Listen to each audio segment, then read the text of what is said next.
Season 2. Kakaiba. Siya naman ang magsiselos sa akin. Kanino? Yun ang abangan nyo. Sinong mga guest si Alden? Sana. Alden, hello. So medyo bad ka. Ano yun? Ready ka na bang pusasan?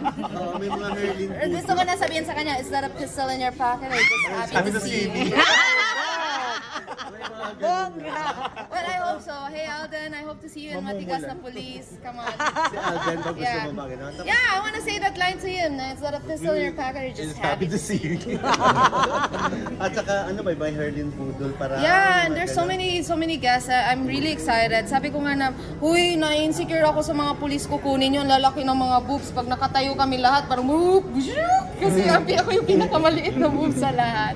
But you know, it's exciting, and I'm so blessed na binigyan kami ng season 2 because not everybody gets a season 2. Especially nowadays na wala na masyadong nanonood. And for a season 2, ay salamat, nagpapatayo ako ng bahay, keep it coming. Yeah. All right. Thank you.